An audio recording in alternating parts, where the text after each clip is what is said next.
नमस्कार, India news देख रहे हैं आप। आपके साथ मैं अभिषेक पांडे। आप सभी का स्वागत है इंडिया न्यूज के खास कार्यक्रम खनन का खेल और माफिया जाएंगे जेल में। जिस तरीके से प्रदेश में लगातार खनन माफिया जो हैं सक्रिय हैं, उसको लेकर सरकार भी अब एक्शन में मोड में आ चुकी है। इस खास पेशकश में आप देखें किस तरीके से खनन को लेकर सरकार भी सक्रिय हुई है। प्रदेश में खनन के खेल पर नकेल कसने के लिए आपको बता दें कि प्रशासन ने भी अपने स्तर पर तैयारी जो है वो शुरू कर दी है।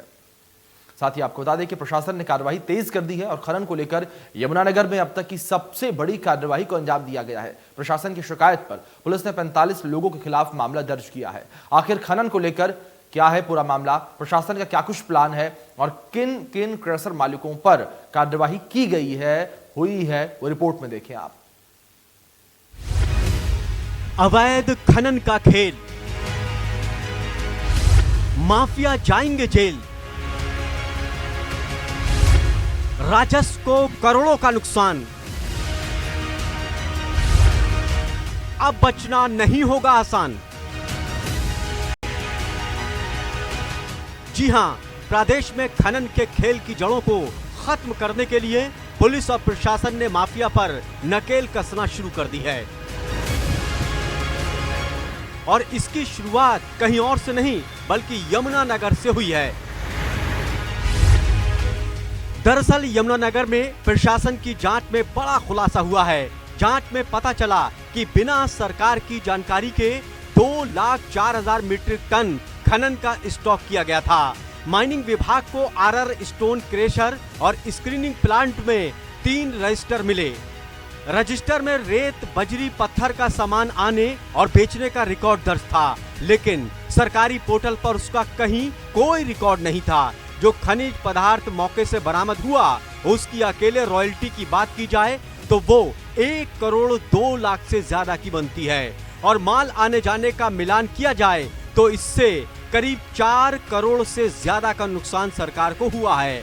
वहीं प्रशासन की शिकायत पर पुलिस ने आरआर स्टोन क्रेशर और स्क्रीनिंग प्लांट के मालिक सहित 45 लोगों के खिलाफ मामला दर्ज किया है। इसमें जो रिकॉर्ड इन्होंने अपने कच्चा रिकॉर्ड जो मेंटेन किया हुआ था रजिस्टर में, उसके हिसाब से जब हमने उसका आकलन किया तो 2,04,035 मेट्रिक टन की क्वांटिटी को अवैध रूप से इन्होंने खनिज का खनन करके प्राप्त किया था और 2,04,035 टन खनिज की केवल अगर हम रॉयल्टी का विभाग के नियमों के अनुसार आकलन करें तो वो 1 करोड़ 2,01,750 रुपये बनती है, जिसमें इसकी जो खनिज की कीमत है और पेनल्टी है वो अलग रह जाती है।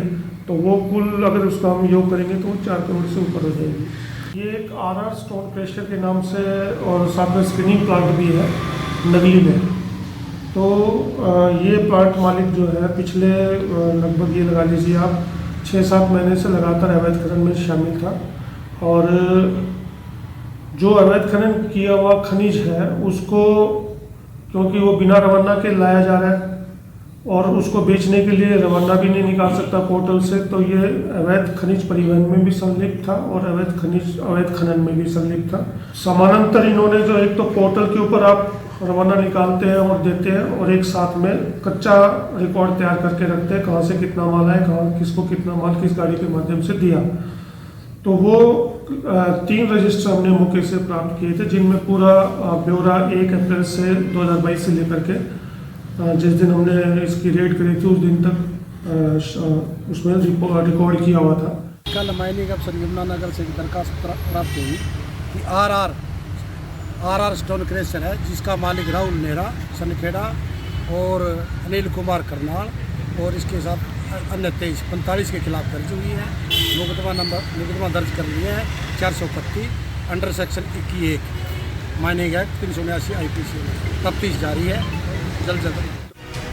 अवैध खनन पर नकेल कसने के लिए प्रशासन की कार्रवाई बदस्तूर जारी है। पिछले 3 महीनों में अलग अलग इलाकों में राजस्व को नुकसान पहुंचाने, अवैध खनन सहित 18 मामलों की शिकायतें पुलिस तक पहुंची हैं, जिनमें से कुछ लोगों की गिरफ्तारी भी हुई, जबकि 50 स्क्रीनिंग प्लांट जो फर्जी ई रवाना करते थे उन्हें बंद करा दिया गया। इन 3 महीनों में राजस्व की तो बढ़ोतरी हुई है, लेकिन इन 3 महीने के दौरान हमने 18 शिकायतें पुलिस विभाग को दी थी, संबंधित थानों में दी थी और सभी विभाग 18 शिकायतों को प्राथमिकी में परिवर्तित करके उनके खिलाफ सख्त से सख्त कार्रवाई अमल में लाई जा रही है। एक स्पेशल टीम गठित की है, खासकर जो फेक ई रवाना के माध्यम से फेक बिलों का जो एक गिरोह सक्रिय था, जिसको पकड़ पाने में कुछ मुश्किलें आ रही थी, उसका भंडाफोड़ करते हुए 5-6 व्यक्तियों को इसमें गिरफ्तार भी किया है और करीब 50 प्लांटों को जो इस फर्जी रवाना के माध्यम से खनिज को लेन देन कर रहे थे, उन प्लांटों को बंद भी करवाया गया है। इतना ही नहीं, अवैध खनन रोकने के लिए प्रशासन की तरफ से 6 नाके लगाए गए हैं। यही कारण है कि वैध खनन ठेकेदारों ने पिछले 3 महीनों में 29 करोड़ रुपए की राशि किस्तों के रूप में जमा कराई है। जब से हमने ये नाके लगाए हैं, तब से जो हमारे विभाग के ठेकेदार थे, जो अपनी मासिक किस्त भरने में हिचक रहे थे, क्योंकि उनको अवैध खनन के कारण जो नुकसान हो रहा था, जिसके चलते वो अपनी किस्तें नहीं भर पा रहे थे, करोड़ों की किस्तें बकाया थी। अब वही ठेकेदार पिछले 3 महीने से किस्तें निरंतर रूप से भर रहे हैं, पीछे का जो बकाया वो भी भर रहे हैं। और आपको मैं आपके चैनल के माध्यम से बताना चाहूँगा कि पिछले 3 महीने में 29 करोड़ रुपए जो है सरकार में जमा करवाए जा चुके हैं। यमुनानगर में अवैध माइनिंग और नकली ई रवाना के जरिए सरकार को नुकसान पहुंचाने का ये कोई पहला मामला नहीं है। इस तरह के मामले पहले भी आ चुके हैं, जिसमें सरकार को करोड़ों रुपए का चूना लग चुका है। अब खनन अधिकारी ने ऐसे मामलों में सख्ती दिखाते हुए पुलिस में मुकदमे दर्ज कराने शुरू कर दिए हैं। खनन विभाग ने अवैध माइनिंग करने व नकली ई रवाना जारी कर अवैध धंधा करने वाले के खिलाफ कमर कस ली है। जिला खनन अधिकारी ने थाना बिलासपुर क्षेत्र में एक FIR दर्ज करवाई है। RR स्टोन क्रशर के विरुद्ध जो जांच गई तो पता लगा कि इन्होंने कम से कम 1 करोड़ 2 लाख रुपए का तो स्टॉक पड़ा, जिसके ऊपर खनन का टैक्स बनता है। इसके अलावा यदि प्रॉपर बातचीत की जाए तो वहाँ 4 ऐसे रजिस्टर मिले जिस पर अवैध लेन देन था, लेकिन 45 के करीब गाड़ियां आ जा रही हैं, उसका सरकारी कोई रिकॉर्ड नहीं था। इस तरीके से बताया जा रहा है कि जो करोड़ों रुपए का सरकार को राजस्व का चूना लगाया जा रहा था। यमुनानगर से देवदास शारदा, इंडियन न्यूज़, हरियाणा। तो वहीं हरियाणा में खनन माफियाओं पर नकेल कसने के लिए नेशनल ग्रीन ट्रिब्यूनल कड़ी कार्यवाही कर रहा है। भिवानी की डाडम खान के आसपास के क्षेत्र में अवैध खनन करने वाले ठेकेदारों पर 65 करोड़ का जुर्माना लगाने के बाद NGT ने अब यमुनानगर जिले के 3 खनन जगहों पर कार्यवाही को अंजाम दिया है। ठेकेदारों पर जुर्माना कुछ इस तरीके से लगाया गया है। दूसरी कंपनी पर 4.2 करोड़ का जुर्माना, तीसरी कंपनी पर 2.5 करोड़ का जुर्माना। तो NGT कुछ इस तरीके से एक्शन यहां पर ले रहा है। 3 ठेकेदारों पर 18.7 करोड़ का जुर्माना लगाया गया है। तो साथ ही आपको बता दें कि एक कंपनी पर 12 करोड़ का जुर्माना जो है NGT की ओर से ठोका गया है और दूसरी कंपनी पर 4.2 करोड़ का जुर्माना लगाया गया है।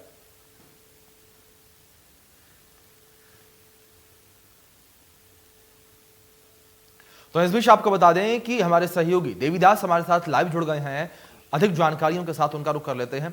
देवीदास जी, आपका रुख करूंगा। सबसे पहले जानकारी आपसे लेना चाहूंगा कि किस तरीके से प्रशासन ने अपनी कमर कस ली है, किस तरीके से यहां पर जो ठेकेदार हैं उन पर कार्यवाहियां की जा रही हैं, किस तरीके से माफियाओं पर कार्यवाहियां की जा रही हैं।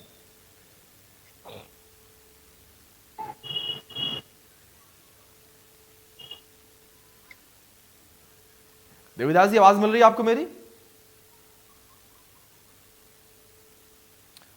तो लगता है हमारे सहयोगी से संपर्क नहीं हो पा रहा है, लेकिन लगातार जानकारी आप तक पहुंचा रहे हैं। जिस तरीके से रिपोर्ट देखी आपने अभी, किस तरीके से खनन माफियाओं के हौसले बुलंद हैं, किस तरीके से शासन प्रशासन की ओर से जो तमाम दावे किए जाते हैं, उन दावों के बावजूद भी खनन माफिया सक्रिय हैं। लगातार उनकी ओर से खनन की जो कार्यवाहियां हैं उसको अंजाम दिया जा रहा है, लगातार खनन किया जा रहा है और खनन का खेल जो है वो थमने का नाम नहीं ले रहा है। लेकिन इस बीच आपको बता दें कि सरकार ने भी फुल प्रूफ तैयारी कर ली है, फुल प्रूफ प्लान जो है वो तैयार कर लिया है और उस प्लान को धरातल पर उतारने के लिए भी सरकार की ओर से, प्रशासन की ओर से काम किया जा रहा है और खनन माफियाओं पर कार्यवाहियां की जा रही हैं। NGT भी सक्रिय हो चुका है, NGT की ओर से भी जुर्माना लगाया गया है। करीब आपको बता दें कि 3 ठेकेदारों पर 18 करोड़ से अधिक का जुर्माना लगाया गया है। 18.7 करोड़ का जुर्माना 3 ठेकेदारों पर लगाया गया है। तो आपको बता दें अवैध स्टॉक की रॉयल्टी 1 करोड़ से ज्यादा, सरकार को करीब 4 करोड़ से ज्यादा का नुकसान जो है वो हुआ है। इस तरीके से सरकार को भी लगातार आपको बता दें कि नुकसान हो रहा है। क्रशर मालिकों के 3 रजिस्ट्रार जो हैं वो पकड़े गए। 2 लाख मीट्रिक टन से ज्यादा के अवैध स्टॉक का खुलासा हुआ है। इस तरीके से लगातार कार्रवाइयां की जा रही हैं, जिस तरीके से लगातार प्रकरण निकलकर सामने आ रहे हैं, ये दर्शाते हैं कि किस तरीके से सरकार को भी ये खनन माफिया करोड़ों रुपए का चूना लगा रहे हैं, सरकारी राजस्व को चूना लगा रहे हैं।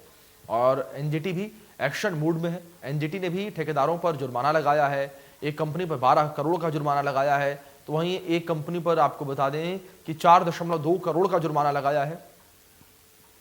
तो वहीं तीसरी कंपनी पर 2.5 करोड़ का जुर्माना लगाया गया है। कुल 18.7 करोड़ का जुर्माना एनजीटी की ओर से लगाया गया है।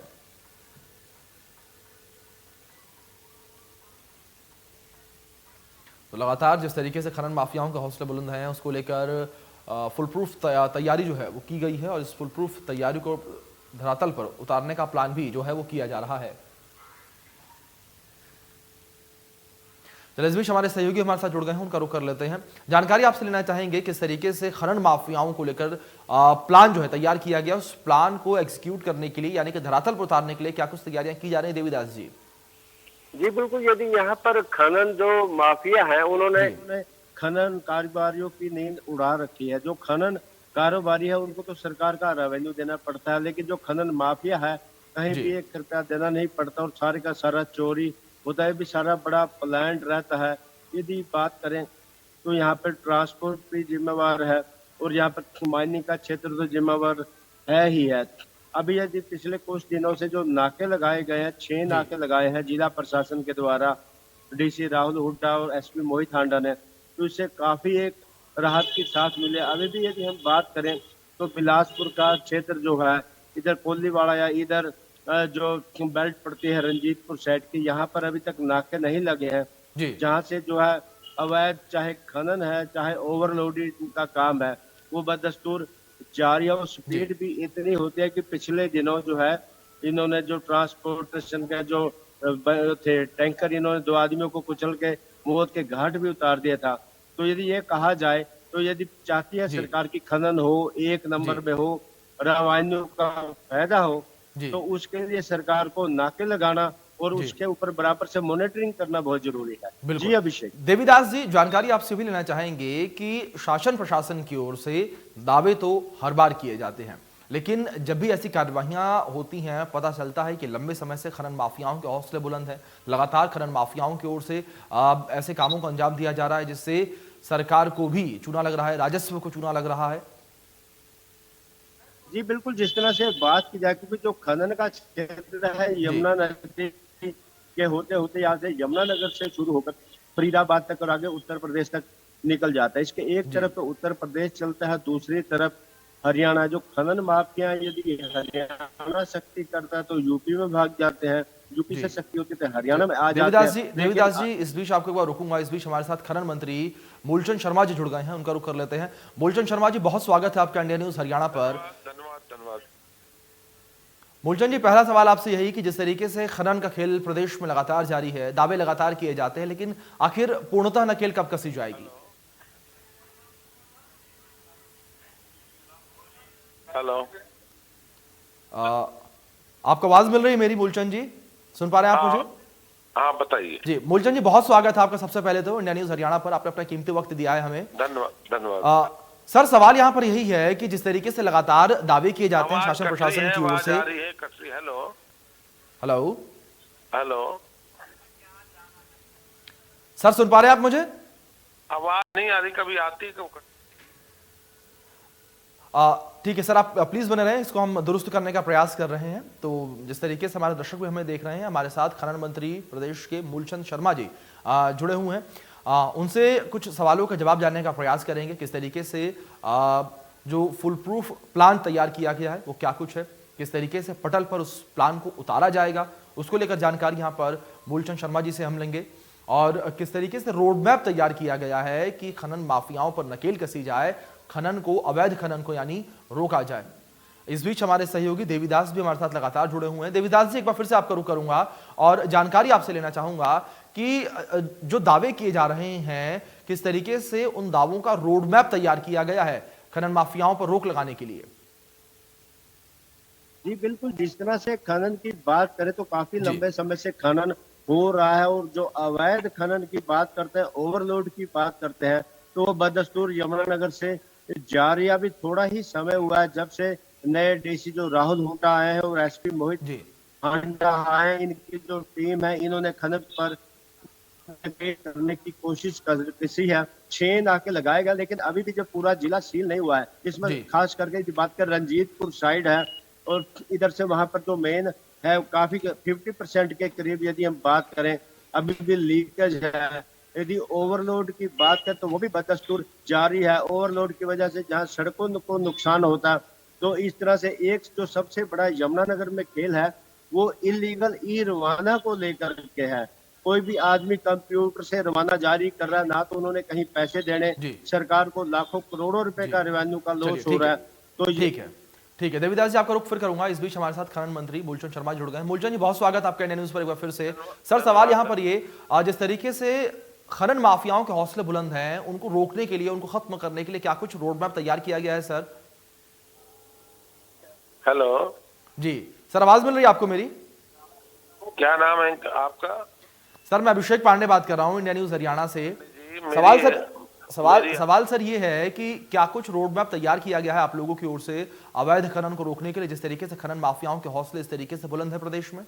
अभिषेक जी, हमने जितनी माइनिंग जो इस तरह करते हैं करोड़ों रुपए के, चाहे यमुनानगर की बात करें या सोनीपत की करें या पानीपत करें या भिवानी और दादरी की बात करें, जहां भी इस तरह के खनन होते हैं उन पर हम अपना पेनल्टी लगाते हैं और हम नजर रखते हैं कोई इस तरह का अवैध खनन ना हो।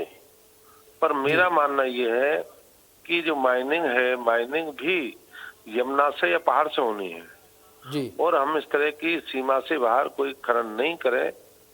और इस तरह के हम समय समय पर इन लोगों के जहाँ सर्वे कराते रहते हैं, हम इनकी देख रेख में SIT गठित है उससे कराते हैं। जी चलिए मूलचंद जी, आशा करते हैं जो बातें आप कह रहे हैं धरातल पर भी चीजें देखने को मिले और जिस तरीके से खनन माफियाओं के हौसले बुलंद है उन पर नकेल कशी जाए। बहुत शुक्रिया मूलचंद जी आपका जुड़ने के लिए, कीमती वक्त देने के लिए। इस बीच एक बड़ी जानकारी भी सामने आ रही है, उसका रुख कर लेते हैं। तो आपको बता दें कि जिला परिषद चुनाव नतीजों से पहले रणजीत सिंह का दावा सामने आया है। सिरसा जिले के 24 में से 18 वार्ड भाजपा और सहयोगी जीतेंगे। रणजीत सिंह ने इनेलो पर तंज कसा है। बड़ी अपडेट आपको दे रहे हैं। इनेलो कहीं नहीं, सिर्फ एक आदमी घूम रहा है, रणजीत सिंह की ओर से कहा गया है। ये बड़ी जानकारी इस बीच सामने आ रही है, तो आपको बता दें,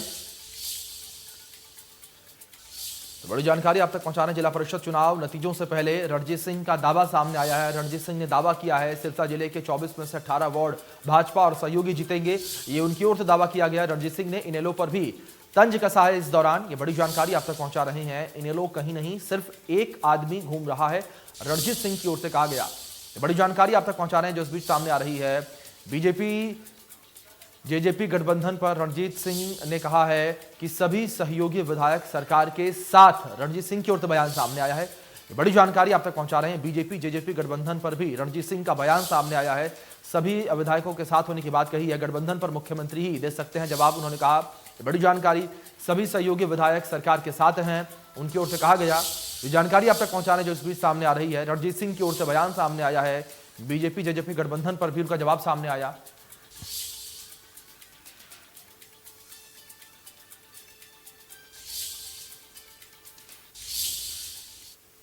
चलिए इसी के साथ इस खास बुलेटिन में इतना ही। तमाम बड़ी अपडेट्स के लिए बने रहे इंडिया न्यूज के साथ। धन्यवाद।